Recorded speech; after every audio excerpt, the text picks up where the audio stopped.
Bom, diz assim a palavra do Senhor. No dia seguinte, João estava ali outra vez com 2 de seus discípulos.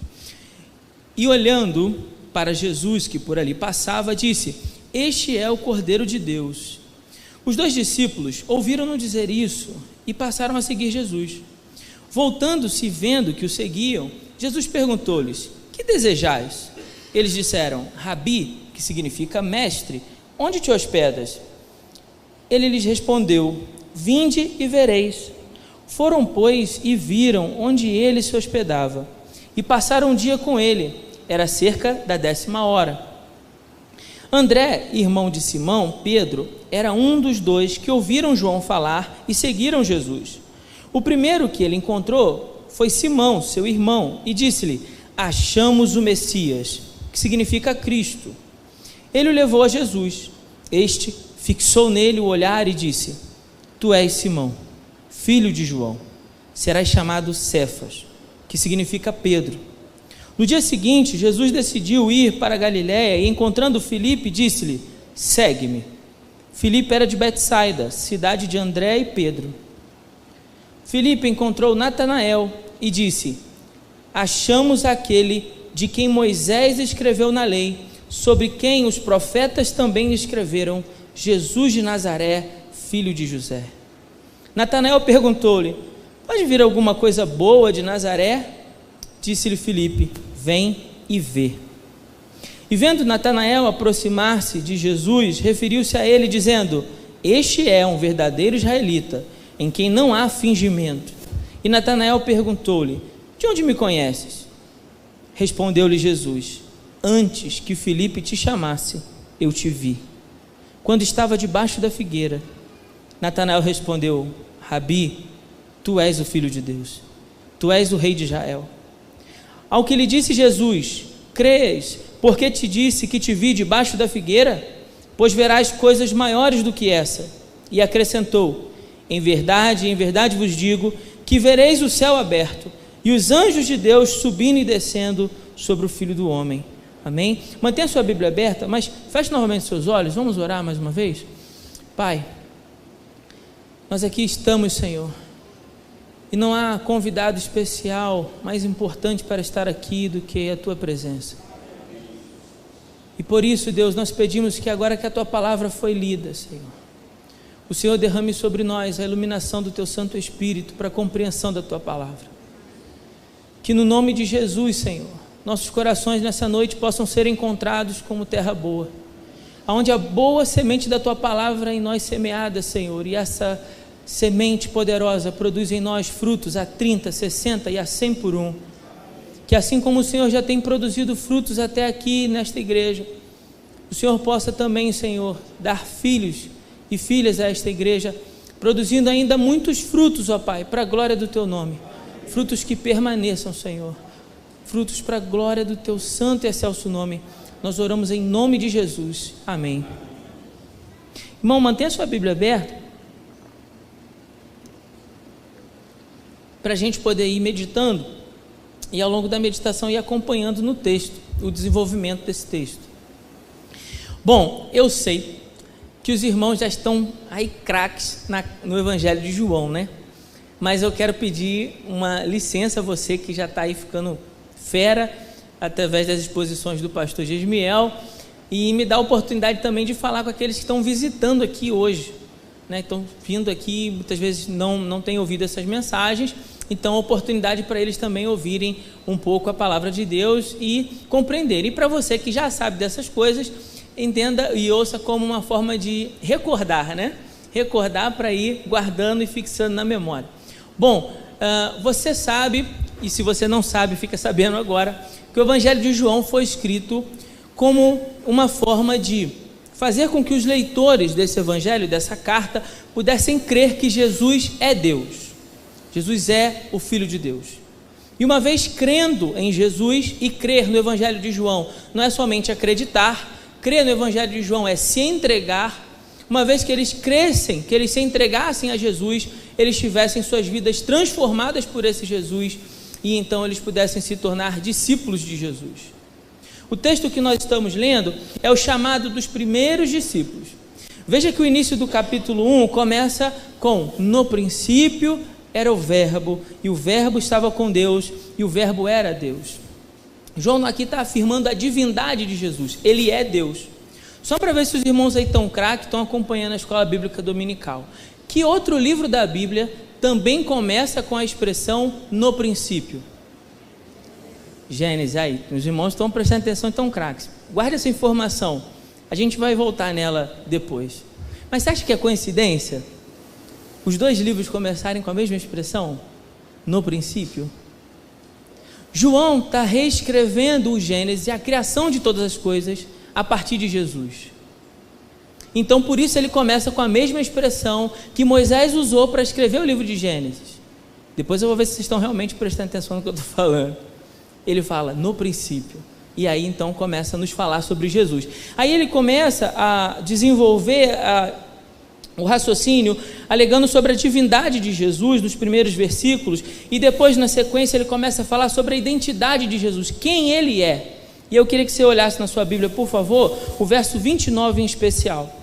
O versículo 29 diz assim: no dia seguinte João viu que Jesus vinha em sua direção e disse: este é o Cordeiro de Deus que tira o pecado do mundo. Essa é a primeira afirmação nesse evangelho por boca de outra pessoa, acerca de quem é Jesus. Quem é Jesus? É o Cordeiro de Deus que tira o pecado do mundo. No versículo que nós lemos, o 35, ele vai usar a mesma expressão, ele vai dizer assim, no dia seguinte João estava ali, outra vez, com 2 de seus discípulos, e olhando para Jesus, que por ali passava, disse: este é o Cordeiro de Deus, este é o Cordeiro de Deus. O fragmento que nós lemos, ou a sessão, não sei como o pastor Jesmiel costuma falar aqui, ele narra para nós o encontro de Jesus com os primeiros discípulos. Guarde isso, o encontro de Jesus com os primeiros discípulos. Mas vamos definir o que seria discípulo, só para a gente poder sair e partir do mesmo ponto, tá certo? Com base nesse texto, nós vamos definir discípulo da seguinte maneira: discípulo é aquele que foi encontrado por Jesus e que, tendo sido encontrado por Jesus, foi transformado por Jesus. Sendo transformado por Jesus, saiu para que outros também pudessem ser encontrados e transformados por Jesus. Eu vou repetir para você entender, vamos lá. Os discípulos são aqueles que foram encontrados por Jesus. Uma vez encontrados por Jesus, eles ouviram algo a respeito de Jesus e creram em Jesus. Foram por ele transformados. Uma vez transformados, eles agora saem pelo mundo para que outros também possam ser encontrados. Vou repetir o raciocínio. Me acompanha porque eu tenho um objetivo, tá bom? Vamos juntos. Os discípulos são aqueles que foram encontrados, ouviram sobre Jesus, ouvindo, creram, e porque creram, foram transformados. Show, vocês estão prestando atenção, estamos juntos, foram transformados. Como foram transformados, agora eles saem pelo mundo para que outros também possam ser o quê? Encontrados e transformados por esse Jesus. Esses são os discípulos de Jesus, com base nesse texto. Nós vamos ver que a expressão encontrando, encontrar ou encontrou, repete várias vezes ao longo desse texto. E isso tem também um objetivo para nós. 4 encontros especiais. Vamos analisar cada um desses 4 encontros, para tirar as lições que estão aqui, para entendermos o que significa isso, sermos discípulos de Jesus. Você foi chamado para ser um discípulo de Jesus. Então vamos entender o texto, observando cada um desses encontros especiais. O primeiro encontro é esse encontro de João Batista, que olha para Jesus, tem 2 discípulos perto dele, e ele vira para Jesus e diz: este é o Cordeiro de Deus. Eu sei que às vezes a gente não entende muito bem essa expressão, mas os judeus daquela época, os judeus do primeiro século, entendiam muito bem o que significa Cordeiro de Deus. Por quê, pastor? Bom, porque a lei determinava que quando um homem pecasse, ele deveria pegar um cordeiro, um animal, apresentar esse animal ao sacerdote, e então o sacerdote iria sacrificar esse animal seria morto por conta do pecado, e então esse animal morto seria apresentado a Deus, para que aquele animal expiasse, ou seja, retirasse os pecados de sobre aquele pecador. Então veja, um homem vinha até o sacerdote, apresentava um animal, o animal deveria ser morto, e o animal pagaria os pecados daquele homem diante de Deus. Mas olha o texto que a gente leu, não é isso que disse não.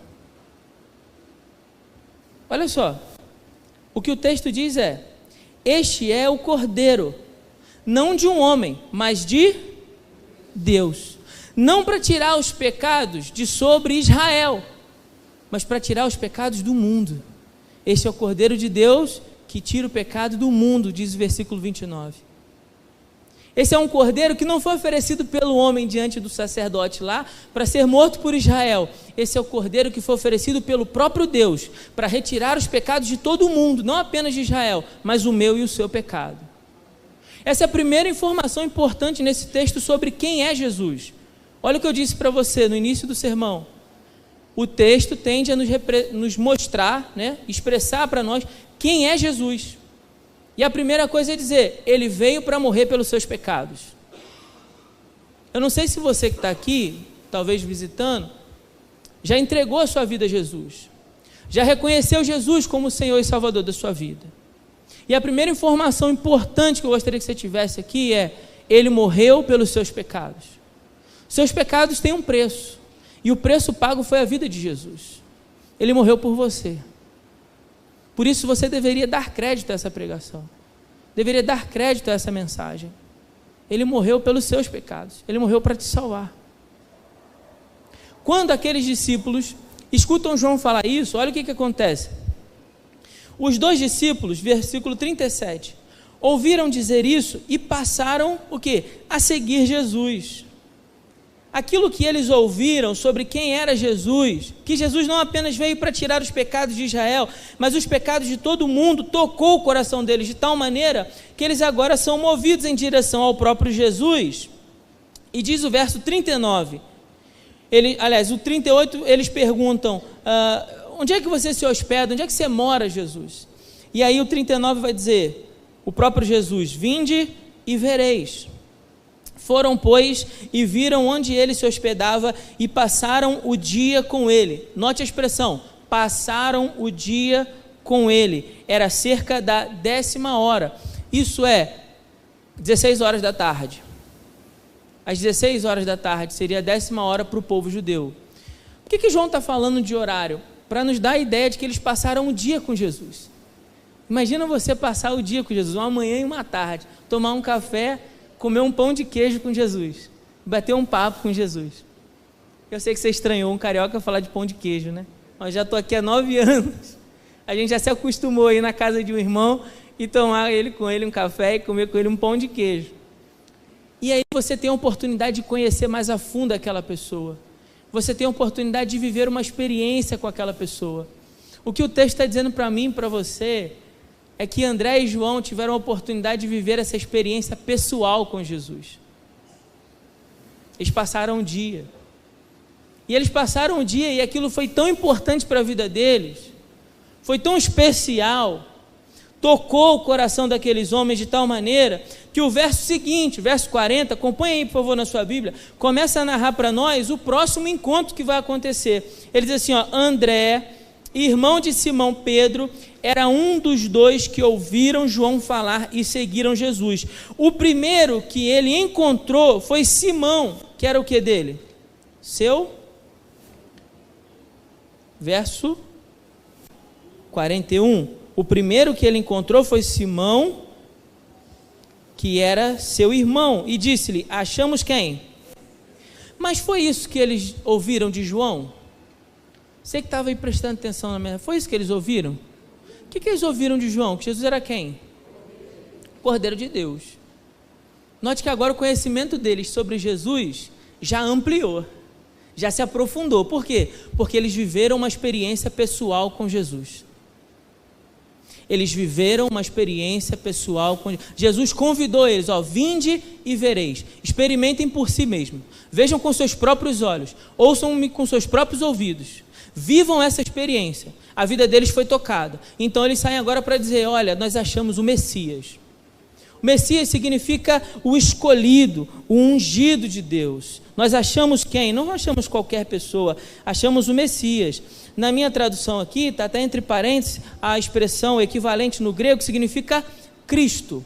Jesus Cristo não é um nome composto, Jesus Cristo não é um nome duplo, sei que muitos de vocês sabem disso, Mas como eu disse, por favor, tenha paciência, estou tentando explicar para aqueles que também ainda não sabem disso, amém? Estamos juntos? Então, Cristo significa Christos, é uma palavra grega que significa ungido ou escolhido. O que André está dizendo para Simão é: nós achamos o escolhido de Deus, nós fomos lá, passamos o dia com ele, nossa vida foi tocada por ele, nós temos certeza, ele é o Messias, e Israel já espera o Messias há muitos anos, mas agora ele afirma para o seu irmão: nós encontramos ele, nós encontramos o escolhido. Tem um detalhe interessante aqui nesse segundo encontro, eu quero compartilhar, gostaria muito que você abrisse o seu coração, para me ouvir com muito carinho o que eu vou dizer.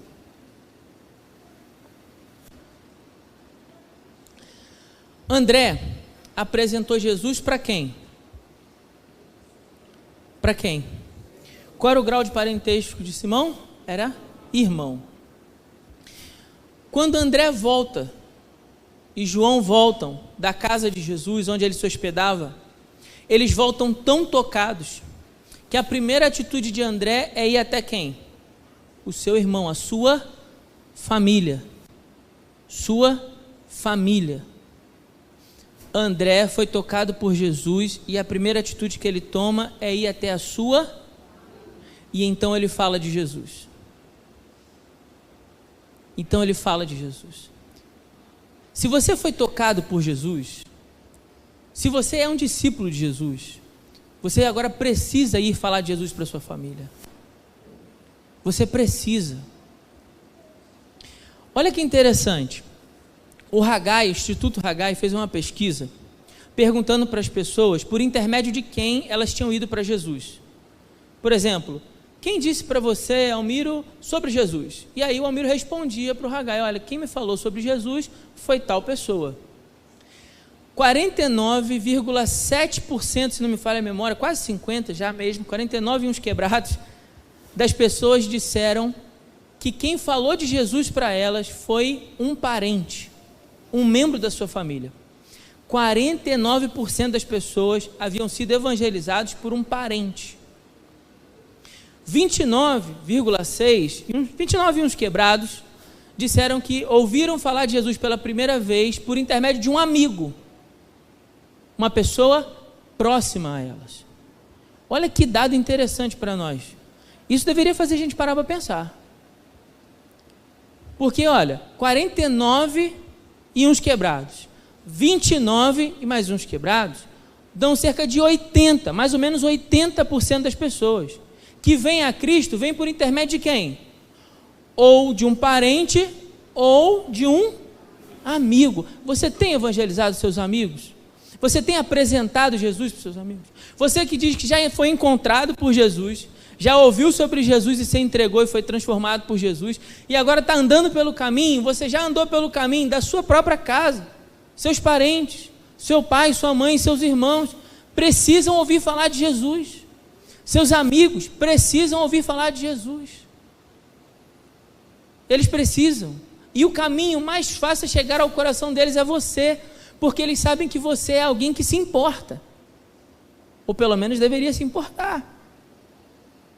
Mas por esse canal de comunicação já estar aberto, é muito mais fácil que você diga quem é Jesus do que um estranho. 80%, pensa nisso. 50% só os membros da sua casa. Mas o segundo encontro não acaba por aqui. Se não bastasse o fato de que André foi falar com seu irmão, e João foi falar com seu irmão, embora o texto não esteja explicitamente, mas a gente sabe, por conta dos demais evangelhos, que João sai dali e vai falar com Tiago, a mesma mensagem que André foi falar com Simão, aquele homem é tocado por Jesus. Olha só o que diz o texto, verso 42, acompanha aí por favor na sua Bíblia, verso 42 diz assim: e o levou a Jesus, isso é, André levou Simão, este, Jesus, fixou nele o olhar, tente imaginar essa cena agora, Jesus olhando nos olhos de Simão, e então ele diz: tu és Simão, o verbo está no tempo presente, tu és, preste atenção, serás chamado Cefas. O verbo está em que tempo? Serás, futuro. Tu és Simão, tu serás Cefas. Você acha que Jesus está falando isso à toa? Jesus sempre tem um propósito. E aí é nessas horas que a gente precisa ligar o alerta e ir cavar. E investigar mais o texto. O que ele está dizendo quando ele diz assim, tu és Simão? Ó, você que está vindo aqui e está olhando para mim pela primeira vez, você é uma pessoa. Você é uma pessoa com seus defeitos e qualidades. Você é uma pessoa com seus problemas. Você é uma pessoa com seus traumas. Você é uma pessoa com um passado. Você é uma pessoa carregando pecados. Você é uma pessoa cheia de complicações. Você é um Simão.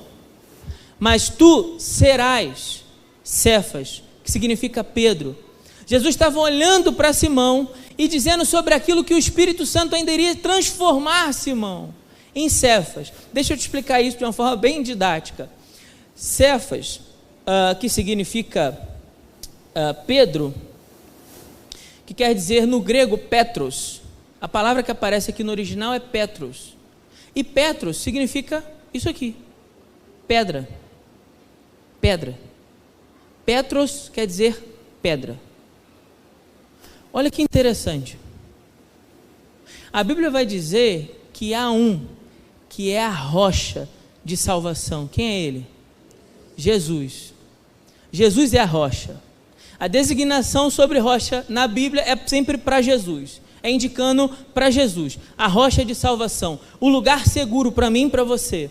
Mas quando Jesus olha para Simão e olha para aquilo que o Espírito Santo ainda iria transformar ele, diz assim, ó, você é Petros. Como quem dissesse, você é parte daquilo que eu estou realizando no mundo. Você é uma pequena parte da grande obra de salvação que eu estou realizando no mundo. Irmãos, isso é maravilhoso demais. Porque quando Jesus olha para Pedro, ele não leva em consideração os defeitos de Pedro. Sabe, isso deveria encher o meu coração e enche, e eu gostaria que isso enchesse seu coração também, de uma grande esperança. Porque isso significa que Jesus não chamou homens perfeitos para a obra do ministério. Jesus não chamou pessoas sem defeitos para a igreja. Jesus não chamou pessoas sem pecado, sem falhas. Jesus chamou gente pecadora e cheia de defeito como eu e você. Mas o chamado de Pedro deve gerar grande esperança no meu e no teu coração. Sabe por quê? Porque mesmo gente cheia de defeito, mesmo gente cheia de problema, também pode ser usada para a grande obra que Jesus está fazendo nesse mundo. Amém? Glória a Deus por isso. Aleluia. Que Deus possa usar a sua vida como uma pequena parte daquilo que Ele está realizando no mundo. Ele olhou para mim, para você e viu a grande obra que o Espírito Santo faria na minha e na sua vida. Então eu e você deveríamos confiar nesse chamado de Jesus, que nos chamou para ser parte. Ele olha para Pedro e vê Pedro como parte daquilo que ele estava realizando no mundo. E é por isso que ele declara essas palavras acerca de Pedro. Pedro, você é um, mas o Espírito Santo há de trabalhar em você, Pedro. E você vai se transformar na parte daquilo que eu estou construindo. O terceiro encontro, ele começa no versículo 43. Acompanhe aí, por favor, na sua Bíblia. O verso 43 diz assim: no dia seguinte, Filipe decidiu ir para a Galiléia. E encontrando Filipe, disse-lhe: segue-me. Um convite simples, uma palavra simples. Então no 44, diz o texto, Filipe era de Betsaida, cidade de André e Pedro. E encerra aqui o terceiro encontro. Olha que interessante. O primeiro encontro, a Bíblia disse para nós, João estava lá, olhou para Jesus, André e João ouvem acerca de Jesus, este é o Cordeiro, então ouvindo eles são transformados e vão seguindo Jesus pelo caminho. No segundo encontro, a Bíblia fala que André leva Simão até Jesus, ele ouve, Jesus é o Messias, ele é tocado por Jesus, ele ouve sobre Jesus, é transformado por Jesus e sai seguindo Jesus pelo caminho. No terceiro encontro, Filipe está lá e ele encontra Jesus. E quem é que levou Filipe para Jesus? Quem? Quem foi a ponte? No primeiro encontro teve uma ponte, João Batista. No segundo encontro, André foi a ponte. Mas no terceiro encontro não tem ponte nenhuma, não tem ninguém que tenha levado Filipe para lá. E aí você fica pensando, a minha cabeça gosta de tentar encontrar padrão em tudo, é assim que minha mente funciona, e eu estou lá, por quê? Por que não? Por que não? E a única resposta que tive do Senhor é, porque Deus chama pessoas de maneira diferente, porque Ele sabe como cada coração é. Então o Espírito Santo de Deus se revela de maneira diferente à medida em que necessita cada coração. Guarde essa expressão, o Espírito Santo se revela de maneira diferente na medida que necessita cada coração. Então comigo Ele vai fazer de um jeito, com o pastor Gesmel de outro, com o Ronaldo de outro, com o irmão de outro, com você que está visitando aqui hoje pela primeira vez de outro. Por quê? Porque Ele se manifesta na medida em que necessita o teu coração. O teu coração. Para cada um de nós, Deus está escrevendo uma história. E a história que Ele escreveu com Filipe foi assim. Um convite simples, não teve muito o que falar, não teve um diálogo, um debate, uma conversa, não. Foi algo muito singelo. Mas foi suficiente para que Filipe fosse seguindo Jesus pelo caminho. Aquele encontro toca Jesus de tal maneira que me faz pensar também numa outra situação. Porque no quarto encontro, que vai ser o último aqui que a gente vai analisar, é o encontro de Filipe já sendo uma ponte para levar Natanael até Jesus. E aí eu fico pensando, olha, agora aquele encontro tocou Filipe de tal maneira que ele já passou a se tornar uma ponte também para levar outros para Jesus. Que coisa tremenda é essa. Embora o texto não fale muito, que tenha acontecido alguma conversa sobre eles, não dá para a gente ficar especulando, foi suficiente para tocar o coração e virar as engrenagens de Filipe nas suas entranhas. Transformou o coração daquele homem. E aí, pensando e meditando sobre essas coisas, eu fiquei pensando na escolha de Jesus. Na escolha de Jesus.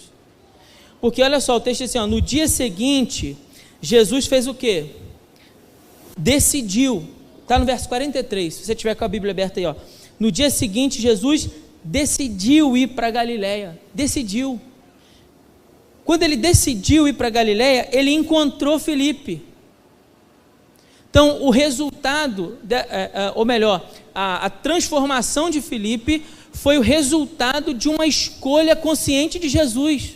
Ou você acha que Jesus foi para Galiléia à toa? Você acha que ele não sabia o que ia acontecer? Jesus sabia exatamente o que ia acontecer. Quando a gente vai estudar lá o texto da mulher samaritana, né, a gente vai ver que tinham vários caminhos, mas Jesus era necessário passar por Samaria, diz o texto. Por quê? João está dizendo que Jesus é quem? Deus. E ele está dizendo, ó, Jesus decidiu. Então, peraí, se Jesus é Deus, ele sabe todas as coisas. Se ele tomou uma decisão, sabia que ia encontrar Filipe. Por que ele tomou essa escolha? Vamos fazer um exercício aqui juntos. Vamos. Eu sei que muitos irmãos aqui já são crentes. Quando o pastor pediu para levantar os membros, uma galera levantou. Então vamos mergulhar um pouco mais fundo. Eu não sei se você já parou para pensar nessas loucuras. Mas e se Jesus tivesse escolhido ser apenas um pregador itinerante? Ou seja, alguém que ficasse apenas viajando pelas cidades, falando às multidões. Já pensou nisso? Se Jesus tivesse escolhido, nos anos do seu ministério, apenas ser um pregador itinerante, e passando pelos caminhos e falando sobre o reino de Deus, ele teria falado talvez para uma multidão ainda maior. Você concorda comigo? Sim? Dá para a gente presumir isso? Certo? Mas essa não foi a escolha de Jesus. A decisão de Jesus foi, embora viajando muitas cidades, ele escolheu quantos? Ele escolheu quantos? 12.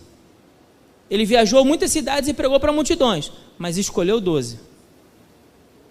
Para 12, assim como Filipe, que ele decidiu ter um encontro, ele proporcionou a esses um cuidado pessoal, uma atenção individual. Vou repetir essas duas expressões. E tem um propósito, tá? Então, por favor, abra seu coração para isso. Jesus podia ter sido um pregador itinerante, mas escolheu um outro caminho. Ele escolheu um caminho de, além de viajar essas cidades, trazer 12 homens para perto. Para esses 12 homens, ele ofereceu algo a mais: cuidado pessoal e atenção individual. Esse cuidado pessoal e atenção individual, gerou um impacto tão significativo na vida desses homens, que eles então agora saem pelo caminho depois da sua morte, anunciando a sua palavra. Aqueles homens são de tal maneira transformados por Jesus, que a atitude deles após a morte de Jesus é então começar a pregar a sua mensagem do Evangelho. E porque Jesus escolheu o caminho daqueles homens e do discipulado individual daqueles homens, do relacionamento discipulador que ele gerou na vida daqueles homens, porque ele tomou aquela decisão, o Evangelho um dia chegou a mim e a você. Porque ele tomou essa decisão. Porque talvez, sendo apenas um pregador itinerante, ele jamais conseguisse produzir o impacto suficiente na vida de um indivíduo, de uma pessoa, capaz de transformar essa pessoa de tal maneira que ela desse continuidade à mensagem. Ele precisava trazer esses homens para perto e viver com eles esse relacionamento íntimo por 3 anos. O que eu quero dizer com isso, irmãos? Igreja Batista do Tupi, membros dessa igreja, ouçam com muito carinho o que eu vou dizer. Precisamos aprender ou reaprender ou redescobrir, como você escolher a expressão, o caminho do discipulado individual, o caminho do cuidado pessoal, da atenção individual. Cada pessoa, cada indivíduo precisa ser cuidado, precisa ser discipulado. Mesmo que você ache que já tem bastante tempo de igreja e que não precisa ser discipulado, você também precisa ser discipulado. E então você possa ir pelo caminho, para que Jesus possa usar a sua vida para encontrar também a outros. Jesus fez essa escolha e nós também precisamos fazer. Eu tenho falado muito com a igreja que pastorei, pastor Gemel, com a PIB de Congonhas, que nós precisamos fazer a escolha de não sermos apenas aqueles evangelistas itinerantes, mas de fazer a escolha intencional de cuidar de alguém. É outro nível, você concorda comigo? Que é um outro nível de decisão, de comprometimento. É muito mais fácil eu passar por você na rua e dizer assim: olha, Jesus te ama, Deus te abençoe. É muito mais difícil, exige um nível de compromisso do discípulo muito maior de eu dizer assim: olha, eu quero que você caminhe comigo, para que a gente possa comer junto, para que a gente possa andar uma milha junto, para que eu possa ter a oportunidade de ser um instrumento de cura nas mãos de Deus na sua vida, para que eu tenha a oportunidade de compartilhar com você verdades espirituais, essas mesmas verdades que um dia compartilharam comigo e que transformou a minha vida, eu possa compartilhar com você. É uma outra escolha, é uma outra decisão, mas irmãos, não tem outro caminho, nós precisamos fazer a mesma escolha de Jesus. Eu estou cada vez mais convicto disso no ministério. Não tem outro caminho, nós precisamos fazer essa escolha, tomar essa opção. Eu sei que a tentação dos números e das massas e do alcance, ela é muito grande para nós como igreja, mas a escolha de Jesus foi com aqueles 12 e ele tinha um propósito. Bom, o quarto e último encontro é o encontro de Filipe, Natanael e Jesus. A partir do verso 45, acompanhe por favor na sua Bíblia. Diz assim: Filipe encontrou Natanael e disse, veja bem o que ele disse: achamos aquele de quem Moisés escreveu na lei. Quem escreveu? Aonde escreveu? Na lei. Ok. Sobre quem os profetas também escreveram: Jesus de Nazaré, filho de José. Vamos tentar traduzir isso aqui. O que é que Filipe está dizendo para Natanael? Dentre muitas coisas que Moisés escreveu sobre Jesus e que os profetas também escreveram, por conta do tempo eu vou me apegar apenas uma, tá certo? Gênesis capítulo 3, diz o texto que da semente da mulher, da descendência da mulher, viria aquele que pisaria e esmagaria a cabeça de Satanás. Aquela é uma expressão para representar Jesus. Jesus é o descendente da mulher, que veio para esmagar o poder do pecado sobre a minha e sobre a tua vida. Eles haviam ouvido que Jesus era o Cordeiro de Deus, já haviam ouvido que Jesus era o Messias. Agora eles ouvem: Jesus é aquele que tem poder para esmagar a cabeça da serpente. Natanael questiona e duvida, ele fala assim: pode vir alguma coisa boa de Nazaré? E disse-lhe Filipe: vem e vê. Verso 46, vem e vê. Eu vou abrir um outro parênteses aqui para falar de evangelismo de novo. Quantas vezes nós estamos falando de Jesus, inclusive para os nossos parentes, inclusive para os nossos amigos, e eles duvidam. E eles fazem os mesmos questionamentos que Natanael fez naquele dia. Pode ver alguma coisa boa em Nazaré? Igreja, a igreja é para tirar dinheiro de quem é otário. Pastor, é tudo ladrão. São os questionamentos. A Bíblia foi mudada, foi trocada, né? Você que faz evangelismo na rua sabe o que eu estou falando. A gente ouve essas coisas. De repente, dentro de casa você ouve essas coisas. Mas deixa eu te ensinar uma coisa que eu aprendi com esse texto. Qual foi a resposta de Filipe? Vem e... Filipe não discute teologia com Natanael. Filipe não discute geografia política com Natanael. Filipe não fica discutindo se pode ou não pode vir alguma coisa boa de Nazaré. Filipe dá uma resposta categórica para Natanael. Ele diz assim, ó, vem e vê, como se dissesse, vem e experimenta por você mesmo. Vem e veja com seus próprios olhos. Vem e ouça com seus ouvidos. Vem e sinta com seu coração. Eu não posso viver essa experiência por você. Você tem que viver essa experiência por si mesmo. Mas vem ver. É bem possível que você saia daqui, como João capítulo 9, aquele cego que é desaforado, né? Atrevido, que diz aos magistrados da lei, diz assim, olha, se ele é pecador, eu não sei. Eu só sei que eu era cego e agora eu vejo. Essa tem que ser a resposta minha e sua para o mundo perdido, que muitas vezes duvida, questiona e critica se Jesus é ou não quem ele disse que é. Vem ver, experimenta, viva essa experiência por você mesmo. O lado bom é que Natanael dá um voto de confiança e diz o texto que lá no 47, vendo Natanael aproximar-se, Jesus se referiu a ele dizendo, este é um verdadeiro israelita. Então Natanael foi até lá com Filipe, foi para ver quem era Jesus. Então, antes de dizer qualquer palavra, ele escuta de Jesus, este é um verdadeiro israelita em quem não há fingimento, ou seja, ele é sincero. E no verso 48, Natanael perguntou-lhe, de onde você me conhece? Mas lembra, João tem a intenção de nos provar que Jesus é Deus. Então ele responde, antes que Filipe te chamasse, eu te vi, quando estavas debaixo da figueira. Para deixar claro para Natanael, antes que Filipe te chamasse, Natanael, eu já tinha marcado o encontro com você. De repente você está aqui visitando a igreja e foi convidado por outra pessoa. Mas antes que essa outra pessoa te convidasse, é porque o Senhor Jesus já tinha marcado esse encontro com você. É porque Deus queria que você estivesse aqui para ouvir essa palavra. Assim como Ele queria que Natanael estivesse lá para ter esse encontro com Jesus. Para que ele pudesse de maneira pessoal ver Jesus. Bom, eu preciso caminhar por conta do tempo. Lá no verso 49 diz assim, Natanael respondeu, Rabi, tu és o Filho de Deus, tu és o Rei de Israel. Olha que coisa tremenda. Natanael é tocado por essas palavras, ele crê em Jesus. Ao que lhe disse Jesus, crê porque te disse que te vi debaixo da figueira, pois verás coisas maiores do que essa. Você verá coisas maiores do que essa. Olha o 51. E acrescentou, em verdade vos digo, que vereis o céu aberto e os anjos de Deus subindo e descendo sobre o Filho do Homem. Quem é bom de EBD aí agora responde para mim. Aonde se encontra a passagem que Jesus fez referência nesse versículo? Os anjos de Deus subindo e descendo. Quem lembra da história? Pode falar. Jacó. A escada de Jacó.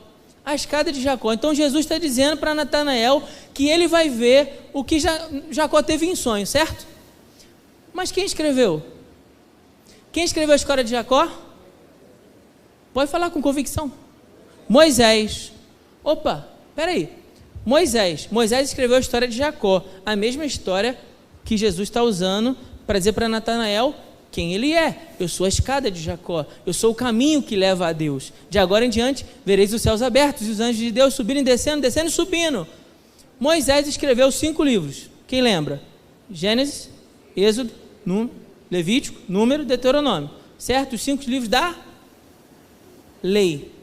Volta no 45. 45 diz assim, Filipe encontrou Natanael e disse o quê? Achamos aquele de quem Moisés escreveu. Olha que interessante. O texto não fala que Filipe contou que conversou com Natanael. Fala? Mas Jesus usa a mesma expressão que Filipe usou para convencer Natanael. Quando a gente lê esse texto no primeiro momento, fica parecendo que Jesus se revela como Deus apenas por dizer para Natanael: eu te vi antes Filipe te chamasse, quando você ainda estava embaixo da figueira. Mas na verdade, as palavras de Jesus na sequência também revelam a sua divindade, para dizer assim: olha, você ouviu de Filipe que eu sou aquele que Moisés escreveu. Lembra da escada de Jacó, Natanael? De agora em diante você verá o céu aberto e os anjos de Deus subindo e descendo, porque eu sou o caminho que leva os homens a Deus. Bom, pastor, eu sei que eu já extrapolei demais o horário, mas eu preciso fazer uma coisa aqui rápida. Eu preciso de 8 irmãos voluntários aqui. Pode deixar, não vai falar nada, vai ter que falar nada, só vai passar vergonha de estar aqui na frente rapidão. É uma vergonha santa, mas se você puder, vem cá. 9, preciso de 9. Preciso de 9. Só para a gente deixar ainda mais na cabeça do irmão Ronaldão, né? Voluntário. Aqui, só tem 2. 3, 4, 5. Vem cá. É rápido, é jogo rápido, tá, pastor? Eu já encerrei, mas é só para a gente fechar aqui com chave de ouro. Para ficar na cabeça do irmão. Oh, querido. Bom, 1, 2, 3, 4, 5, 6, 7. Aqui, 8. Pode ficar? Mais um ali, 8. Show. Vamos lá, quem vai ser o Jesus? Você vai ser o Jesus. Então, vamos recapitular aqui, tá bom? Rapidinho para você guardar, fixar essa mensagem na sua mente, no seu coração. Você vai ser o Jesus, que vai estar o João Batista. Você, cara de João Batista. Então, aqui está o João Batista, e esses dois vão ser o André e o João. Vamos chegar um pouquinho mais para cá. Vamos chegar um pouquinho mais para cá, tá bom. Isso. Dá a mão aqui para ele, por favor. O Wellington. Vocês dois aqui, segura nele aqui. Por favor. Isso. Vamos recapitular. O primeiro encontro, a Bíblia diz que estava lá o João Batista olhando para Jesus e disse, e 2 pessoas estavam ali observando e ouviram João falar: este é o Cordeiro de Deus. Quem foi que ouviu? André e João, certo? André e João. Aí o texto vai dizer que André vai para casa e aí ele apresenta ao Pedro. Vem cá, Pedrão. Ele apresenta Jesus ao Pedro. Segura aqui a mão dele. Esse aqui vai ser o André e esse aqui vai ser o Pedro. Esse é o segundo encontro.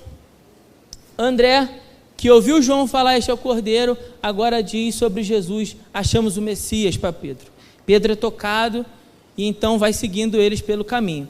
O texto não diz, vem cá, Ronaldo, está implícito, mas João, esse aqui vai ser o João Evangelista, também apresentou Jesus para Tiago, seu irmão, certo? Embora o texto não deixe isso explícito, quem está escrevendo é o João. O texto também diz que o Filipe, vem cá, você vai ser o Filipe, ele encontra Jesus pelo caminho e agora ele tem sua vida também transformada, passa a seguir Jesus como discípulo. Este é o nosso terceiro encontro. O quarto encontro, vem cá, você vai ser o Natanael. O quarto encontro, dá a mão para ele, é o Natanael, que por intermédio de Filipe conhece Jesus e tem sua vida transformada, vai seguindo Jesus pelo caminho. Aqui a gente encerra o quarto encontro. Nesse momento, Jesus já tem 1, 2, João Batista não, lembra, né? 3, 4, 5, 6 discípulos. No final do quarto encontro, Jesus agora já tem 6 homens que foram tocados e que agora têm sido ponte para levar outros até Jesus.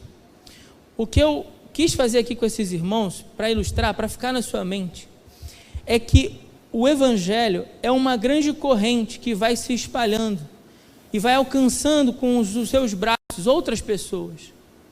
O que aconteceu com esses 6 homens foi acontecendo com os outros 6, que chegou a 2000 anos de história e que agora precisa dar continuidade, Igreja do Tupi. Em nome de Jesus, que esse mais um ano seja um ano onde vocês serão as pontes para levar outras pessoas a Jesus. ainda há muitos que precisam ser alcançados. E são os nossos braços que precisam abraçar, são os nossos pés que precisam ir até eles. É a nossa boca que precisa consolar, acalentar, evangelizar. São os nossos olhos que precisam chorar com os que choram. Nossos lábios que precisam sorrir com os que sorriem. Somos nós. Deus escolheu usar pessoas, escolheu usar a mim e a você. Ou será que em algum momento nessa história a gente vai tirar as mãos e vai interromper esse processo, deixando de que outras pessoas sejam alcançadas? Precisamos nos juntar para tomar a mesma decisão que Jesus tomou. Cuidado pessoal com as pessoas, atenção individual com as pessoas, para que a gente possa levar outras pessoas a Jesus. Amém? Deus abençoe. Os irmãos podem sentar. Obrigado. Tá, queridos? Eu sei que foi um momento aí um pouquinho constrangedor, mas que Deus abençoe. Irmãos, no final daquele dia, 6 homens haviam ouvido: este é o Cordeiro, este é o Messias, este é o que esmagará a cabeça da serpente, e este é a escada de Jacó. E ainda há muitos outros lá fora que precisam ouvir falar desse Jesus, para que possam crer, crendo sejam transformados, e sendo transformados também possam encontrar a outros. Que Deus nos abençoe, que Deus abençoe a amada igreja. Eu agradeço a oportunidade, o privilégio de estar com os irmãos. Bom, meu irmão, se você chegou até aqui nesse vídeo, eu quero te fazer uma pergunta. Alguma vez você já foi convidado para pregar e você ficou perdido sem saber como se preparar, como preparar o seu sermão? Ou de repente você até escolheu o texto, você orou, né? E escolheu o texto, mas depois, quando você ficou diante do papel, você ficou travado, sem conseguir ali desenvolver e organizar as ideias para te ajudar no momento que você estivesse na frente da igreja para entregar o seu sermão. Se alguma vez já aconteceu isso com você, eu quero convidar você a participar do meu curso chamado Curso Cartilha do Pregador. É um treinamento online para capacitar você, para te oferecer ferramentas para a construção do seu sermão ou do seu estudo bíblico. E não só isso, não. Você vai aprender essas ferramentas e você vai aprender a como apresentar o seu sermão com muito mais desenvoltura para os seus ouvintes. Se você também se interessa por isso e você quer se aperfeiçoar para realizar o seu ministério com ainda mais excelência, clica no link abaixo desse vídeo aqui na descrição e eu te vejo na nossa primeira aula. Um grande abraço e que Deus te abençoe.